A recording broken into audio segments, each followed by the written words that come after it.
Student, आज हम फिर से बेसिक मैथमेटिकल का लेक्चर कंटिन्यूस करने जा रहे हैं। और पहले हमने ट्रिग्नोमेट्री के कुछ फॉर्मूले देखे थे। आज ट्रिग्नोमेट्री के कुछ स्टैंडर्ड एंगल देखने हैं हमको। ट्रिग्नोमेट्री के कुछ स्टैंडर्ड एंगल और वो एंगल कैसे डिराइव किए जाते हैं वो हमको देखने हैं। ठीक है, तो उसके लिए शॉर्ट ट्रिक भी बताऊंगा जैसे हमको याद रह जाए। ये चीज़ 10th में भी आई हुई है, लेकिन बार बार भूल जाने की वजह से याद रहता नहीं है, तो यहाँ पे हमको याद रखनी है। तो हम पहले देखेंगे कि एंगल में दो टाइप्स मेजर कर सकते हैं, डिग्री और रेडियन में। डिग्री में और रेडियन में एंगल को हम किस में मेजर करते हैं? डिग्री और रेडियन में।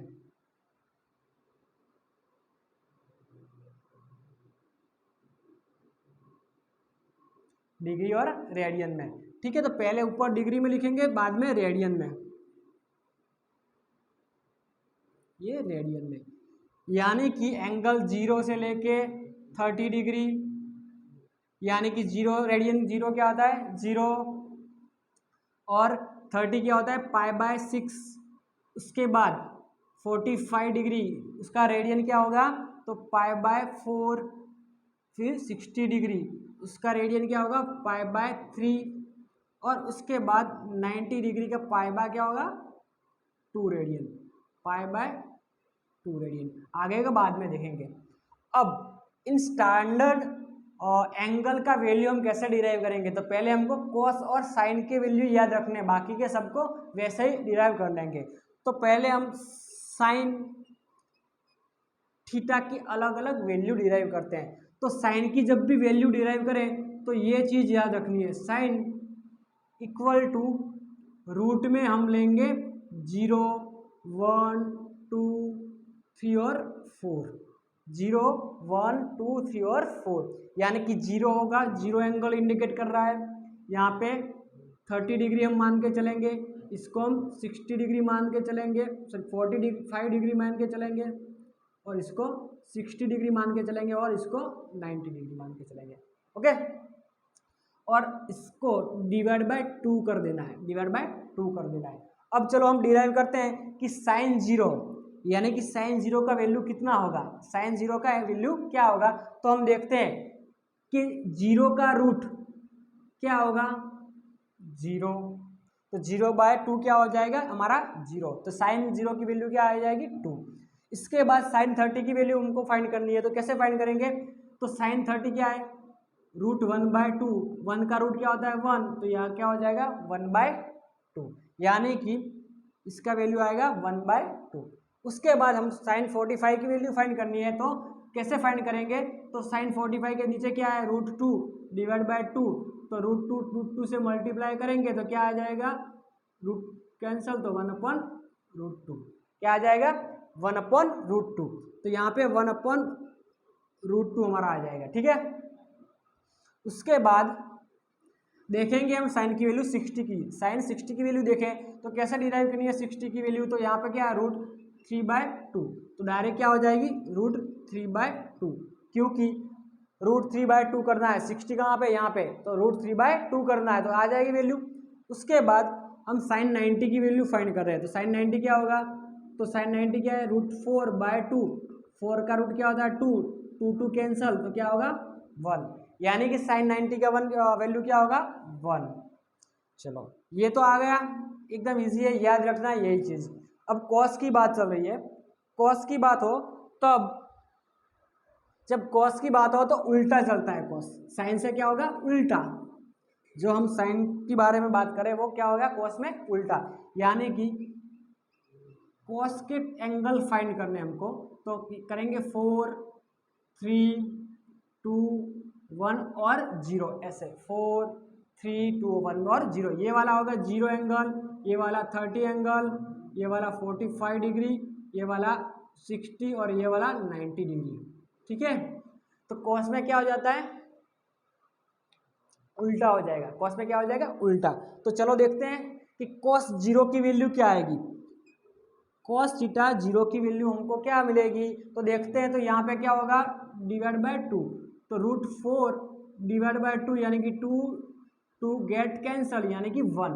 यानी cos 0 की वैल्यू क्या हमको मिलेगी 1, क्या मिलेगी 1। उसके बाद करते हैं cos 3 की वैल्यू क्या मिलेगी, तो cos 30 की वैल्यू होगी √3/2, क्या मिलेगी √3/2, यानी कि यहाँ से पुट डायरेक्ट भी कर सकते हैं हम √3/2, क्या कर सकते हैं √3/2। उसके बाद cos 45 की वैल्यू क्या आ गई √2/√2, यानी कि √2 से मल्टीप्लाई करें /2 ये कैंसल, ये कैंसल, तो क्या आ जाएगा 1/√2, यानी कि 1/√2। यहाँ देखो sin 45 और cos 45 की वैल्यू दोनों सेम रहती है। उसके बाद हम बात करेंगे cos 60 की, तो cos 60 क्या होगा 1/√2, तो क्या होगा 1/2, क्या आ जाएगा 1/2। और लास्ट में cos 90 क्या होगा, यानी कि 0/2, यानी कि 0, तो आंसर क्या आ जाएगा 0। ओके, तो एकदम इजी है, यहाँ से हमको याद रह जाएगा। तो दो चीज़ याद रखनी है कि जब साइन हो तब 1 2 3 4 5 6 0 1 2 3 4 लेना, और कोस हो तो उल्टा उसका, ठीक है, ठीक उसका उल्टा। अब बात करते हैं टेन के एंगल कैसे डिराइव करेंगे, बात करते हैं टेन के एंगल हम कैसे डिराइव करेंगे। तो टेन क्या होता है, तो टेन होता है साइन अपॉन कॉस, क्या होता है टेन हमारा साइन अपॉन कॉस हो जाता है। तो टेन थीटा हमारा क्या हो जाएगा sine theta upon cos theta, tan theta हमारा क्या हो जाएगा sine theta upon cos theta.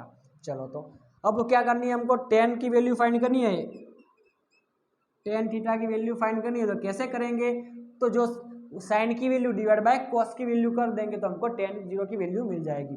Okay, तो साइन 0 की वैल्यू क्या है, टेन 0 की वैल्यू क्या आएगा 0/1, आंसर क्या आएगा 0, यानी कि टेन 0 की वैल्यू की हमको क्या मिलेगी 0।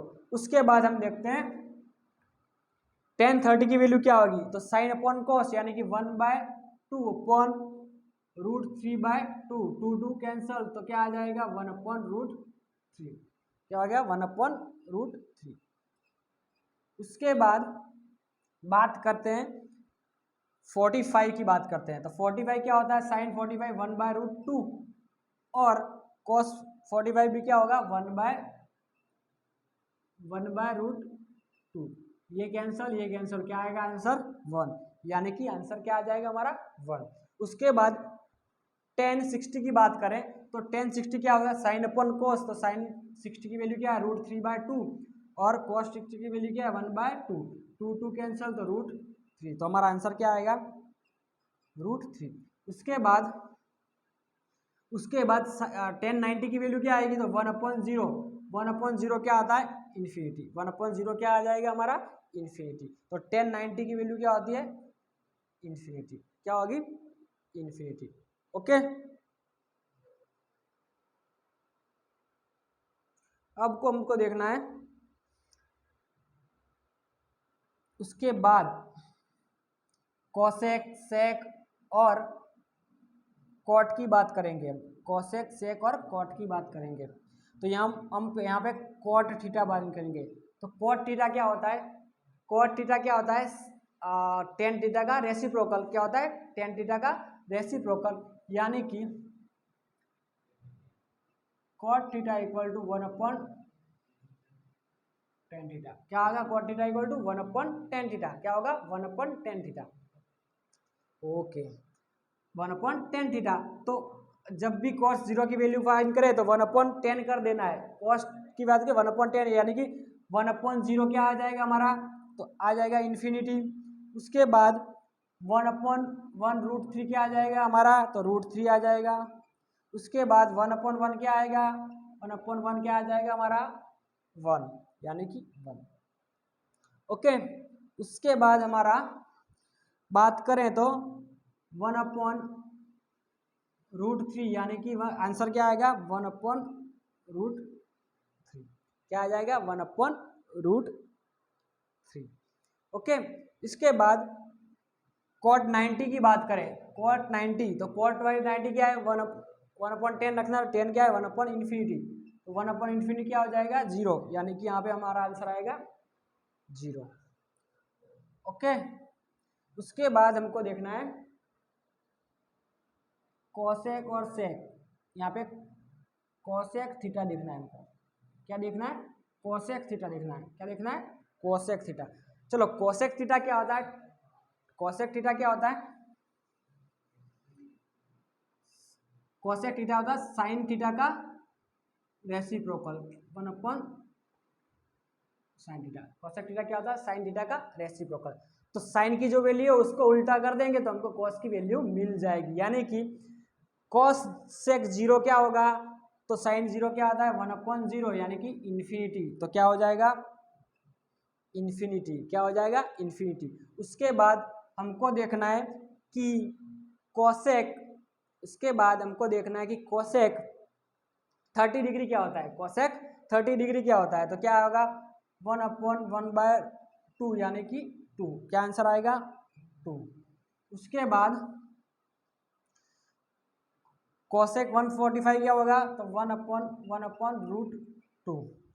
तो ऊपर गया √2 तो क्या आएगा? √2। तो यहाँ पे आंसर आएगा √2। उसके बाद 60 फाइंड करना है, √3/2 1/√3/2 यानी कि 2/√3। क्या आएगा? 2/√3। इसके बाद हमको देखना है 90 क्या होता है? तो 1/1 क्या आ जाएगा हमारा? 1। 1/1 क्या आ जाएगा? 1। उसके बाद लास्ट में सेक थीटा बात करते हैं, सेक थीटा की।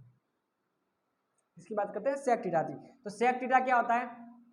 तो सेक थीटा होता है कॉस का रेसिप्रोकल यानी कि 1/cos थीटा। क्या हो जाएगा? 1/cos theta. चलो तो सेक 0 क्या होगा? कॉस का उल्टा यानी कि 1/1 क्या आ जाएगा? 1। 1/1 क्या आ जाएगा? 1 यानी कि 1। ओके। उसके बाद कॉस सेक 30 क्या होगा? तो 1/1/√2 यानी कि 2। क्या आ जाएगा? सॉरी क्या आएगा? √3/2। 1/√3/2 यानी कि 2√3। क्या आएगा?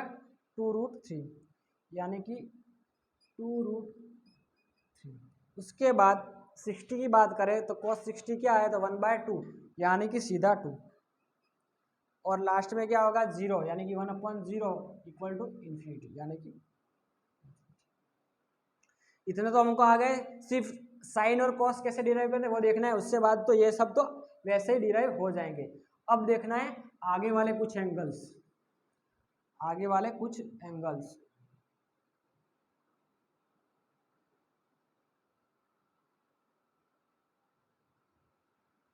तो अब देखना है 180 डिग्री कैसे रेडियन में लिखते हैं पाई में, और 270 डिग्री कैसे लिखते हैं पाई में? तो ये 3π/2। और 360 को कैसे लिखते हैं? तो 2π रेडियन। अब हमको याद रखना है साइन के लिए, सिर्फ साइन के लिए याद रखना है 0 -1 0, 0 -1 0। और इसके लिए याद रखना है, इसके लिए याद रखना है -1 को याद रख दें, 0 को यहाँ और 1 को यहाँ। ये दो चीज़ याद रखनी है साइन में, तभी जाके बाकी के एंगल आएंगे। यानी कि 180 डिग्री 270 और 360 डिग्री के बारे में ये चीज़ें याद रखनी है, नहीं रट्टा लगाना पड़ेगा। ठीक है। अब tan तो मिल जाएगा। tan क्या होता है? tan होता है हमारा tan थीटा हो जाए साइन अपॉन कॉस थीटा। तो कर दे 0/-1 क्या आएगा? 0। तो क्या आ जाएगा हमारा tan 0। उसके बाद -1/0 क्या आ जाएगा हमारा? इन्फिनिटी। माइनस इन्फिनिटी लिख सकते हैं, -इन्फिनिटी। ओके। उसके बाद 0/1 क्या आ जाएगा? 0। चलो अब तो फटाफट लिख लोगे। कॉट क्या होता है? इसका उल्टा, इसका उल्टा यानी कि 1/0 क्या होगा? इन्फिनिटी। 1/इन्फिनिटी क्या होगा? 0। और 1/0 क्या होगा? इन्फिनिटी। ओके। उसके बाद कोसेक देखना है। तो कोसेक क्या होता है? 1/sin। क्या होता है कोसेक? 1/sin होता है। क्या होता है कोसेक? 1/sin। ओके। तो कैसे लिखोगे 1/sin को? तो साइन की वैल्यू यहाँ से हम उठा दें 180 क्या होता है 1/0 क्या होगा इन्फिनिटी यानी कि इन्फिनिटी। फिर 1/-1 क्या आ जाएगा हमारा तो -1। उसके बाद 1/0 क्या आ जाएगा हमारा इन्फिनिटी, क्या आ जाएगा इन्फिनिटी 1/0 इन्फिनिटी। उसके बाद सेक की बात करें तो सेक क्या होता है 10 कॉस का उल्टा, तो क्या आएगा 1/1 એટલે -1 1/0 क्या आएगा इन्फिनिटी और ये 1। ओके, तो ऐसे हमको याद रखने हैं, पहले साइन और कॉस की याद रहेंगे तो बाकी वाले तो ऐसे ही याद रह जाएंगे। ठीक है, अब आगे बढ़ते हैं हम लॉगरिदम में, आगे बढ़ते हैं लॉग कैसे डिराइव करते हैं लॉग।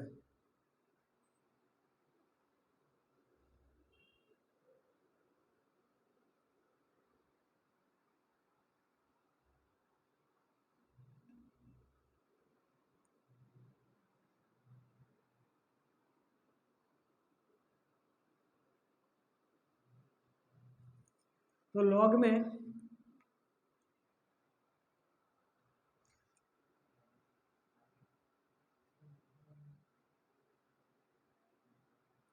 तो लॉग का यूज होता है बड़े बड़े मल्टीप्लिकेशन के लिए, बड़े बड़े मल्टीप्लिकेशन के लिए यूज करते थे।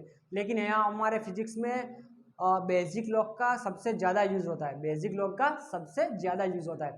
ठीक है, बेसिक लॉग का सबसे ज़्यादा यूज होता है। उसके बाद नेचुरल लॉग भी आता है, वो मैथ्स में ज़्यादा यूज होता है। और बेसिक नेचुरल लॉग एक चैप्टर में 12th के अल्फा डी के और गामा डी के और उनकी मीन लाइफ डिराइव करने के लिए यूज होता है। तो यहाँ पे हम देखेंगे कि लॉगरिदम में सपोज एक एग्जांपल लेके समझाता हूँ कि 3/4 3/4 क्या आएगा तो 3 × 3 × 3 × 3 यानी कि 3 3 9 9 3 27 एंड इंटू 81, यानी कि हमारा 3/4 क्या हमको मिला 81 मिला। क्या मिला हमको 81 मिला। इसको हम लॉग में कैसे लिखेंगे, इसको हम लॉग में कैसे लिखेंगे तो ये हमारा बेस है, क्या है हमारा बेस, ये हमारा पावर है और ये रिजल्ट है। तो इसके लॉग में कैसे लिखेंगे इसको, तो इसको लॉग में लिखने के लिए लॉग ये बेस हो गया, ये रिजल्ट हो गया और ये वाला पावर हो गया। ठीक है, ये वाला पावर हो गया। तो इसी चीज को हम लॉग में लिखना है, इसी चीज को लॉग में लिखना है। तो कैसे लिखेंगे तो लिखो लॉग इसका बेस कितना है 3, रिजल्ट कितना था 81 और पावर कितना होगा 4। तो इसी चीज को हम लॉग में कैसे लिखेंगे ऐसे, कैसे लिखेंगे ऐसे। ओके, चलो एक एग्जांपल से देखते हैं कैसे लिखना है। तो एग्जांपल देखें, चलो एग्जांपल में हम देखेंगे कि लॉग 27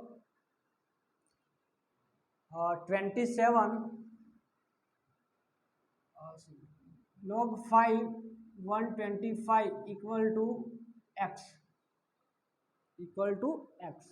क्या होगी भाई इसकी वैल्यू, हमको x की वैल्यू फाइंड करनी, यानी कि 5 का x इक्वल टू 125।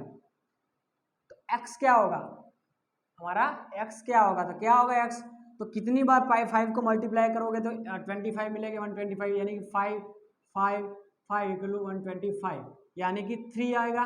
तो पावर हमारी क्या आ जाएगी 3 to 125। इसी को हम लॉग में कैसे लिखेंगे, लॉग 5 और 125 एक्स इक्वल टू क्या आ जाएगा, एक्स इक्वल टू क्या आ जाएगा 3। एक और एग्जांपल देखते हैं। सपोज दिया है हमको log 4 1 equal to x. Pause करके ट्राई करना कि log 4 1 इक्वल टू एक्स, तो क्या होगा, तो हमको याद करना है 4x इक्वल टू 1। चलो 4 की ऐसी कौन सी पावर रखें, 4 की ऐसी कौन सी पावर रखें जिसका वैल्यू 1 आए। तो 4 की ऐसी पावर कौन सी रखें जिसका वैल्यू 1 आए, कौन सी पावर रखें 0। कौन सी पावर रखनी पड़ेगी 4 की 0 तब जाके वैल्यू 1 आएगा। ठीक है, तो यहाँ पे x इक्वल टू क्या आ जाएगा 1, तो इसको लॉग में क्या लिखेंगे log 4 1 equal to 0। Okay, 4 1 equal to 0। अब देखते हैं हम बेसिक लॉगरिथम क्या है और नेचुरल लॉग क्या है। बेसिक लॉगरिथम क्या है और नेचुरल लॉग क्या है।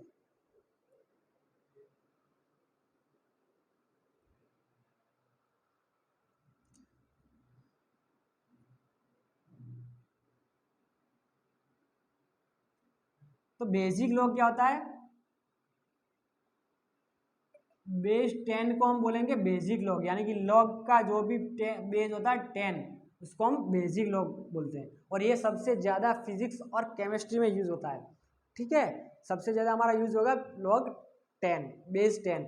और जब भी लॉग 10 ना दिया हो, यानी कि लॉग का वैल्यू ऐसे ही कुछ दिया, सपोज लॉग ऐसे दे दिया x, तो क्या करोगे, समझोगे ये बेस 10 लॉग ही है, नेचुरल लॉग नहीं है। उसके बाद आएगा नेचुरल लॉग। तो नेचुरल लॉग लिखते हैं लॉग ई एम, ये ई है वो यूरोपा, इसको हम बोलते हैं ई को यूरोपा, और ई की वैल्यू होती है 2.718। ठीक है, तो अगर ये नेचुरल लॉग है, मैथ्स में ज़्यादा यूज होता है, फिजिक्स में एक चैप्टर में यूज होगा, तो ये इसको हम बेस 10 में कन्वर्ट करना है तो कैसे करेंगे, तो इसको ऐसे भी लिख सकते हैं ln m। इसको बेस 10 में कन्वर्ट करना है तो कैसे करोगे, तो इसको बेस 10 के लिए हमको log ये आगे लगाना पड़ेगा 2.718 log m, ऐसे इसको बेसिक लॉग में कन्वर्ट करते हैं नेचुरल लॉग से। ओके, और नेचुरल लॉग में ई की जो यूरोपा है इसकी वैल्यू होती है 2.718 जितनी। ओके, चलो तो अभी लॉग के दूसरे फॉर्मूलेज देखते हैं।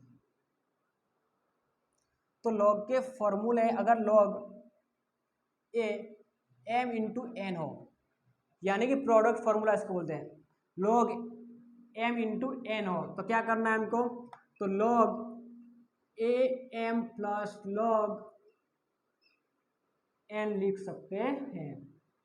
कैसे आता है वो नहीं जाना, लेकिन ऐसे लिख सकते हैं। उसके बाद अगर लॉग क्वेशंट में यानी कि डिवीजन में हो, m इन n हो, तो इसको से कैसे रिप्रेजेंट करेंगे हम, तो इसको रिप्रेजेंट करेंगे लॉग m माइनस लॉग, ऐसे ऐसे रिप्रेजेंट करना है। उसके बाद थर्ड है, अगर पावर हो, सपोज पावर है लॉग ए m की पावर n है, m की पावर n है, तो यहाँ पावर को क्या करना है, आगे लेके आना है। पावर को क्या करना है हमको, आगे लेके आना है, यानी कि पावर n लॉग, और लास्ट वन है इंटरचेंज वाला, यानी कि लॉग m है उसको चेंजेस करना है, तो log b m into log a b, इसको इंटरचेंज फॉर्मूला हम बोलेंगे। तो लॉग इससे बाहर से फिजिक्स में कुछ भी यूज होने वाला नहीं है, लॉग में इससे बाहर से फिजिक्स में कुछ भी यूज होने वाला नहीं है। ठीक है।